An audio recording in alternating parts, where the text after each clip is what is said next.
عبادتیں کرتے ہیں، لیکن دوسرا عشرہ شروع ہوتا ہے، سستی آ جاتی ہے، کاہلی آ جاتی ہے۔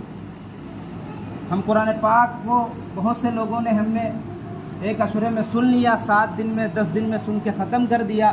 اب یہ سمجھتے ہیں کہ چھٹی ہو گئی، اب کام ختم ہو گیا، اب ان کی فرض نمازیں بھی چھوٹنے لگی۔ حالانکہ یہ رمضان المبارک کا مہینہ اتنا مقدس مہینہ ہے، اس مہینے کے بارے میں اللہ کے رسول صلی اللہ علیہ وسلم فرماتے ہیں یہ اپنے آپ کو بدلنے کا مہینہ ہے۔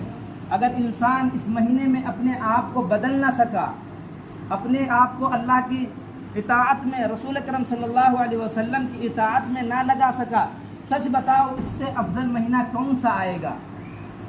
رمضان المبارک کا اتنا مقدس مہینہ ہے، رسول اکرم صلی اللہ علیہ وسلم کی صحابہ کی چاہت یہ ہوتی تھی کہ پورا سال رمضان ہی رہے، پورا سال رمضان ہی ہو جائے، اس لیے کہ وہ جانتے تھے کہ اس مہینے میں اللہ کی رحمت کیسے برستی ہیں، وہ جانتے تھے اللہ کے انعامات کیسے اترتے ہیں۔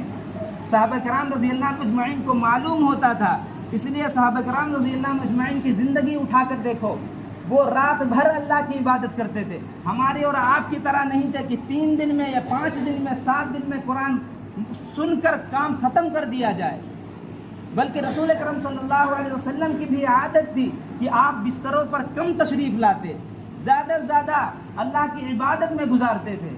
حدیث پاک میں آتا ہے رسول اکرم صلی اللہ علیہ وسلم پوری رات نمازیں پڑھتے تھے۔ صحابہ کرام رضی اللہ عنہ اجمعین پوری رات اللہ کے سامنے روتے تھے، اللہ کی عبادت کرتے تھے۔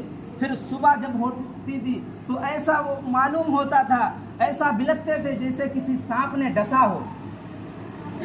صحابہ کرام رضی اللہ عنہ اجمعین اللہ کی اطاعت میں، رسول اکرم صلی اللہ علیہ وسلم کی اطاعت میں دن گزار رہے ہیں، بھوکے اور پیاسے رہ رہے ہیں، رات کو اللہ کی عبادت میں، اللہ کے سامنے نماز میں، قرآن کی تلاوت میں گزار رہے ہیں، لیکن صبح یہ حال ہے کہ ایسا لگتا کسی سانپ نے ڈس لیا ہو۔ رسول اکرم صلی اللہ علیہ وسلم کا مزاج یہ تھا کہ آپ ہمیشہ متفکر رہتے تھے، ایسا لگتا تھا آپ کو دیکھ کر کہ جیسے کوئی غم ہے۔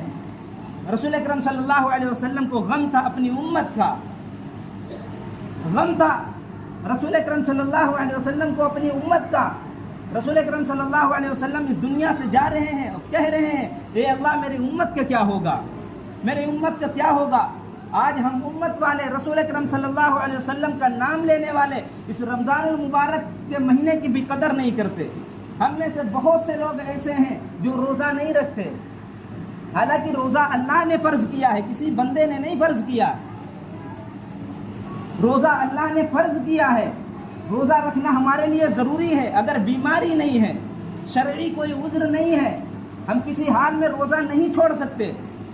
ہم میں سے بہت سے لوگ کہنے لگتے ہیں کہ وہ لوگ روزہ رکھتے ہیں جن کے یہاں کھانا نہیں ہوتا۔ یہ جملہ کہنے کے بعد سچ بتاؤ آدمی مسلمان رہتا ہے؟ یہ جملے کہنے کے بعد آدمی مسلمان نہیں رہتا، دائرہ اسلام سے نکل جاتا ہے۔ اس لیے اللہ نے روزہ فرض کیا ہے، کسی انسان نے نہیں فرض کیا ہے۔ اگر ہم رمضان المبارک کا مقدس مہینہ پاتے ہیں اور اس میں روزہ نہیں رکھتے تو اللہ کی قسم یہ اللہ کے دین کا مذاق ہے۔ اگر ہم مسجد سے اذان کی آواز سنتے ہیں، مسجد نہیں جاتے، اللہ کی قسم یہ اذان کا مذاق ہے، نماز کا مذاق ہے۔ اللہ کے دشمن، اسلام کے دشمن اسلام کو مٹانا چاہتے ہیں، اسلام کو ختم کرنا چاہتے ہیں، مسلمانوں کو مٹانا چاہتے ہیں، لیکن ہم بھی اسلام کا مذاق اڑانے میں لگے ہوئے ہیں۔ صحابہ کرام رضی اللہ عنہ اجمعین کے دیکھو، اللہ کے نبی صلی اللہ علیہ وسلم نے اعلان کیا تھا کہ یوم عاشوراء کا روزہ رکھنا ہے۔